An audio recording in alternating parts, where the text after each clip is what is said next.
Hey, what's up guys? Joker here, and today I wanted to give you my 10 reasons why Battlefront sucks based on my experience back with the alpha as well as with the current beta. Now, I know a title like that with, reasons the game is going to suck is going to get a lot of people just fuming right away because I'm talking about that thing that you like, but just calm down.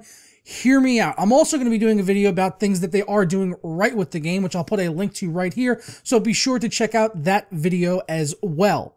But in this video, I wanted to focus on the things that I have found wrong with Battlefront, and to be honest, there are far more things that I have found wrong with Battlefront than things that I have found right with Battlefront so far. And starting things off is the party system. Now, they have this partner system where you basically have one buddy that you could spawn on. It works kind of like the Battlefield squad system, except you're limited to only 2 people, which I really don't have a big complaint about. You can also have party sizes of up to 8 people, which is also great. You can have a party of up to 8 people, so you can play with up to 8 friends.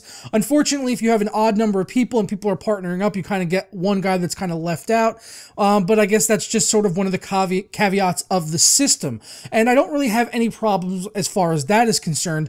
But the invite thing is just really way messed up right now. So you basically have to go through almost 3 acceptance of getting into a game with somebody. So if I want to invite you to my party, I have to do that first. I have to invite you to my party and you have to accept it. Then if I want you to be my partner, I have to invite you to be my partner and you have to accept it. And then when I finally do load into a game as a party leader, you'll have to click a notification icon, which doesn't always work. It doesn't show up for everyone all the time.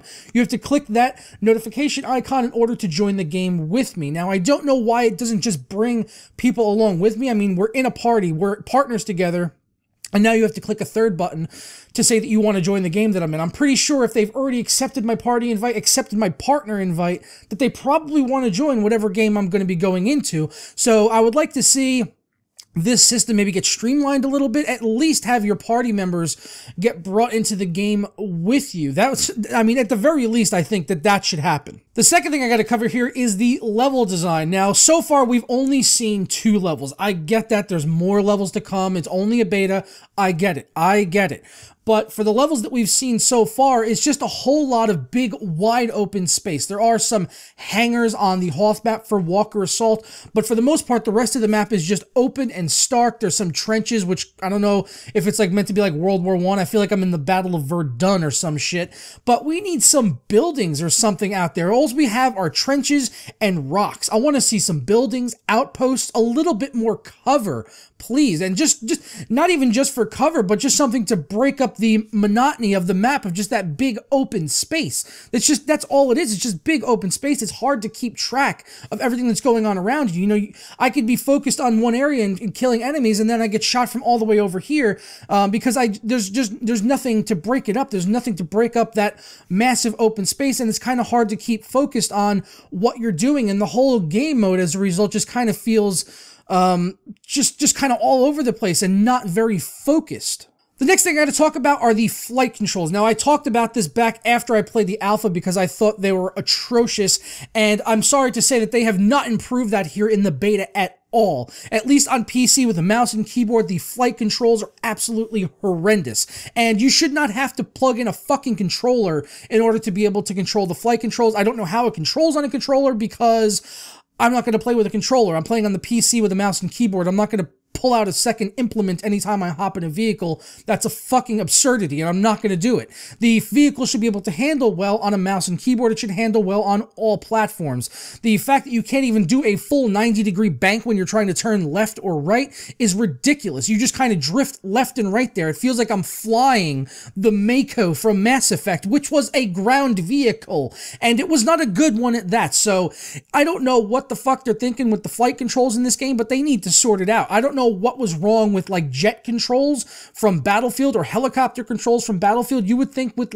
space-age ships that handling would be somewhat better than it is in our current modern military, but I guess in the minds of DICE that's not the case, and this is one of the big things they really need to address because I, as well as all of my friends that I've spoken to that have played in the aerial vehicles in the game, the X-Wings, the TIE Fighters, Snowspeeders, what have you, are all in agreement that the flight controls are absolute shit. That is one of the biggest complaints we have about this game right now, and that needs to get sorted before launch. The next thing I have to touch on is the sensitivity controls. Right now, you can only adjust sensitivity for vehicles and infantry. There are not separate sliders for infantry for things they like ADS when you're aiming down sights. We see this in Battlefield 4. They have loads of options for all of the different, there's loads of different sensitivity sliders, and I'm hoping that maybe this is just because it's a beta, and when the game comes out, we will have more robust options menu to be able to adjust our sliders accordingly, because right now, you just set an infantry slider, and then that's it. It's for looking around, it's for aiming, it's for all of it, so there's no difference there. When you get into a turret, it's the same way. It doesn't change at all. Same thing goes for vehicles. You just have one vehicle slider, so it's the same thing for looking around outside the vehicle, as well as when you are aiming with the vehicle. We need separate sliders for these sorts of things in a competitive shooter, in my personal opinion, and I've seen this echoed with a lot of people over on Reddit and the people that I've spoken to about the game. We need more sliders in the game. Coffee break.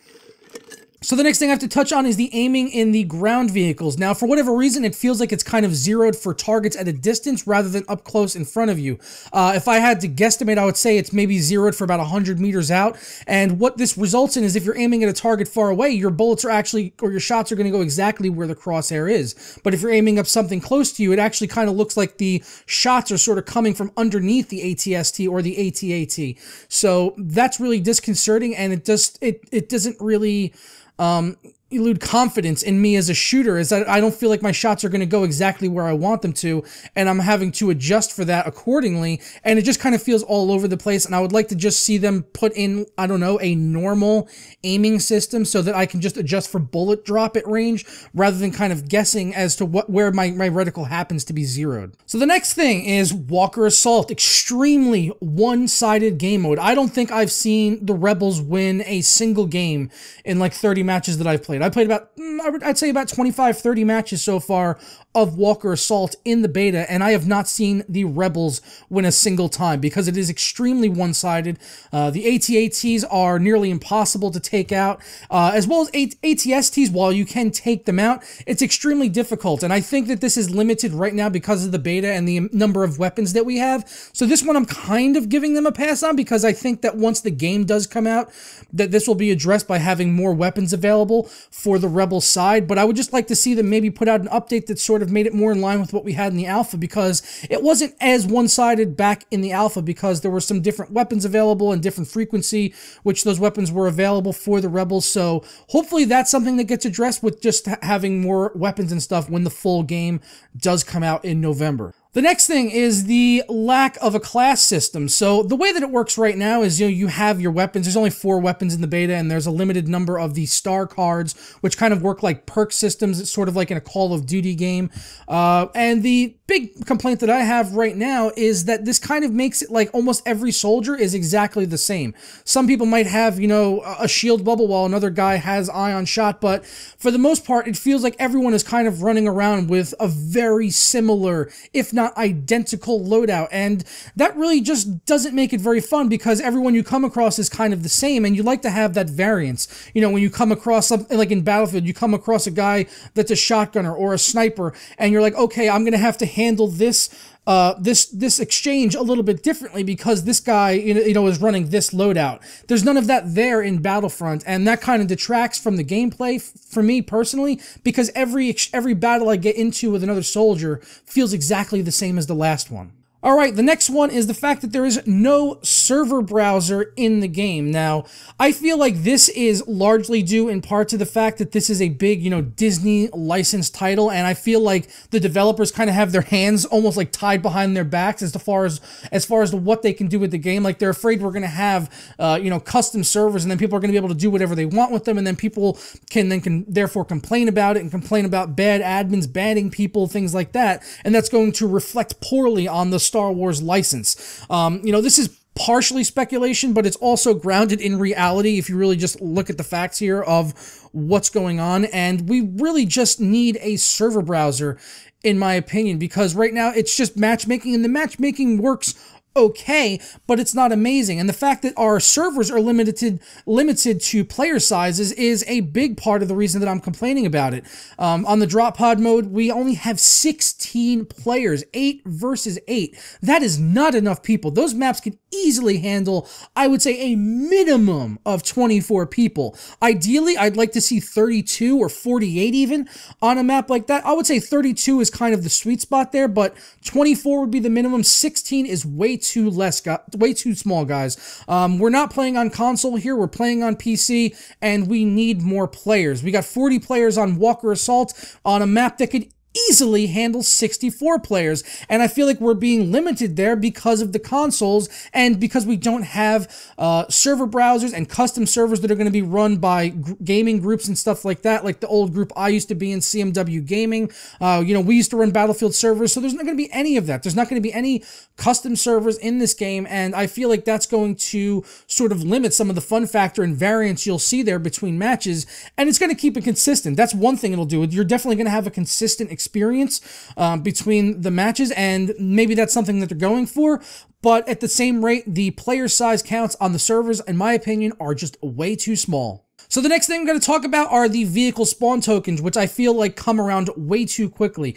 You, as the Imperials, can be going around an ATST, have it go down, and then have a token come up right away, so that another player is basically waiting to take your place, almost like on Battlefield, like an instant vehicle server, which is not always great. That's not something you always want to see, at least in a competitive shooter, and that's part of the reason why it's feeling that the Imperials are extremely one-sided in Walker Assault. So I would like to see some sort of delay put there, a much bigger delay put there as far as the vehicle respawns are concerned. So the final thing we got to talk about here in Battlefront is the netcode. Now, while it is okay, it's definitely better than it was in BF4 at launch. It doesn't have all of the tick rate and netcode updates that BF4 does. And personally, I don't see any reason for this. It's on the same engine, same developers. I feel like the netcode updates and things that we've gotten from Visceral and LA DICE should be in Battlefront already, if not when the game comes out at launch. BF4 recently got an update where it's gotten 60, 120, and 144 hertz tick rate servers, and being that all the servers in this game are being run by EA on dedicated servers, and there's no custom servers at all, I see no reason why we shouldn't have that 144 hertz or at least a 60 hertz tick rate built into the game right now in the beta, or at the least at launch when the game does come out in November. But that's going to wrap it up for my 10 reasons why Battlefront sucks. Don't forget to let me know down in the comments below what you think. If you think maybe I missed anything that was wrong with Battlefront, or maybe you just disagree with some of the things I said in the video. I'm sure there's going to be a lot of that down in the comments below. I know a lot of people are very passionate about this game, about this series, and, you know, they want to sort of protect the game that they like. But you just have to look at it as, you know, I'm a fan of the series as well, and this is not as good as the older Battlefront games. It's got better graphics and things like that, and some of the mechanics are more polished, but in a lot of ways, the old Battlefront games are just a lot better than what we have here in Battlefront. In a lot of ways, they've taken a step back in a lot of ways from the old Battlefront games, as well as newer Battlefield titles from DICE. So those are things I want to see fixed in this game, because I'm a huge Star Wars nut, obviously. I mean, I've got Darth Vader sitting behind me in 4K, so I want this game to be good, guys. I really, really do. So I just hope these things get addressed before the game comes out in November, and I'm going to get out of here now, guys, and I'll catch you next time.